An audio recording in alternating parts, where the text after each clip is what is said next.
This is Autoline Daily, the show dedicated to enthusiasts of the global automotive industry. Well, here's an interesting development to say the least. Chinese automaker BYD is suing the U.S. government, challenging the tariffs it imposed under the IEEPA, or the International Emergency Economic Powers Act. The lawsuit is specifically targeted against Kristi Noem, the head of Homeland Security, Scott Bessent, the head of the U.S. Treasury, Jamieson Greer, the U.S. Trade Representative, and Rodney Scott, the head of U.S. Customs. The lawsuit targets 9 executive orders issued by the Trump administration and specifically challenges tariffs targeting Canada, Mexico, Brazil, and India. BYD has 4 subsidiaries in the U.S. that make electric buses, batteries, motors, and provide services, and they're the ones who have filed the lawsuit. And here's our Autoline insight. BYD has a good chance of winning this lawsuit. The U.S. Supreme Court is currently evaluating the legality of the Trump administration's use of the IEEPA to impose tariffs. The act was signed into law by President Jimmy Carter in 1977 to be used for extreme emergencies like the outbreak of war. Many in the legal community believe that President Trump overstepped the boundaries of the law, but they also believe that if the Supreme Court rules against Trump, he will simply turn to Section 232 of the Trade Expansion Act and put those tariffs back in place. We won't have to wait long to see how this is going to go. We're expecting a ruling from the court in just a matter of weeks. And BYD isn't the only Chinese automaker that wants to get into the U.S. market. We broke the story last month that Geely will make an announcement in the next couple of years to start making cars in South Carolina. And if you were watching the Super Bowl last night, maybe you caught this ad from Dreame, the Chinese company that makes everything from robot vacuums to lawnmowers, that also showed off its electric hypercar concept called Nebula. Dreame says it spent $10 million on the ad, and that car is featured throughout the 30-second spot. With the Trump administration's tariffs threatening the survival of the Canadian auto industry, Canada is actively pursuing car companies to build vehicles there. Last month, it signed a non-binding agreement with South Korea to bring Korean car manufacturing to Canada, and now Canada's industry minister tells Bloomberg that it's working to create a joint venture with a Chinese company to produce EVs in Canada for global export. Canadian suppliers Magna, Linamar, and Martin Ria could participate in the joint venture since they already have operations in China. The minister also believes the EVs can be cost competitive globally despite Canada's higher labor prices.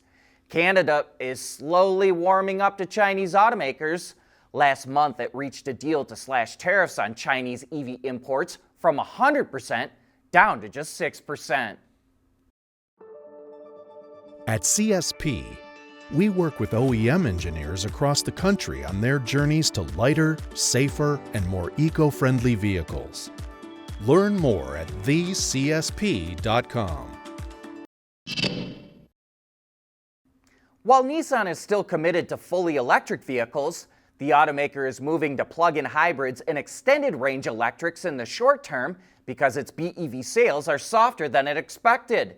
Nissan will launch a plug-in version of the Rogue in the U.S. this year with up to 42 miles of electric-only range. In China, it introduced an extended-range version of its NX8 3-row SUV with 115 miles of electric-only range. And for Europe, Nissan is considering importing a plug-in version of the Frontier pickup that's built in China and was co-developed with Dongfeng. And speaking of rolling back EV plans, European battery maker ACC is shelving plans to open plants in Germany and Italy. ACC is a joint venture between Stellantis, Mercedes, and Total Energies, with Stellantis being the largest investor. The battery company was established in 2020 and planned to have 3 plants in Germany, Italy, and France, each with the capacity to produce 8 gigawatt hours a year. But only the plant in France opened, which is currently making batteries for Stellantis. Production for Mercedes should start in the middle of this year. And in related news, as we reported last week, Stellantis sold its stake in Nexstar Energy to LG. Nexstar Energy was a joint venture between the two companies to build EV batteries in Canada. And Stellantis must have really wanted to get out of that partnership because Reuters reports it sold its 49% stake to LG for just $100. However, LG will continue to supply Stellantis with batteries produced at that plant. Xiaomi just lowered the threshold to unlock its city hands-free driving feature. Previously, owners had to use the vehicle's other driver assistance systems for 1,000 kilometers or about 620 miles before they got access to city hands-free driving. The idea was to gradually let people get used to its technology. But Xiaomi got so many complaints from owners that it took too long to unlock that it's lowering the threshold to 300 kilometers or just over 185 miles. The change is part of the company's most recent over-the-air update, so owners should be able to take advantage right away. A piece of tech we find interesting just got a slightly better chance of making its way into a production model. A couple of years ago, Hyundai Mobis, a giant supplier partly owned by the Hyundai Group, and the German optics company Zeiss formed a partnership to develop holographic windshield displays.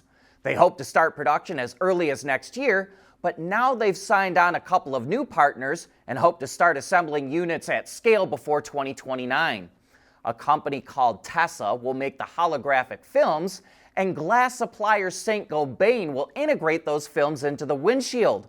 The holographic displays are brighter, offer better resolution, and are smaller than traditional head-up displays. And with the ability to stretch across the entire windshield, we think there's a number of features people would find interesting, especially turn-by-turn navigation.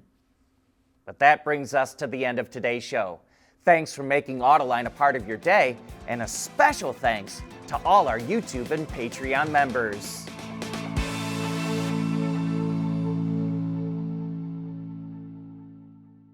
Autoline Daily is brought to you by Bridgestone, solutions for your journey. CSP, the composites solution partner. Intrepid Control Systems, over-the-air engineering, boost your game. And thanks to the following YouTube and Patreon members.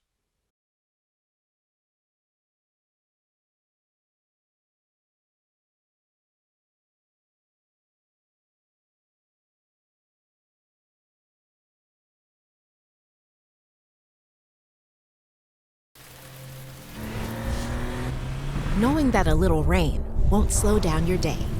That's what really matters. Bridgestone Turanza Quiet Track tires. Confident control in wet conditions.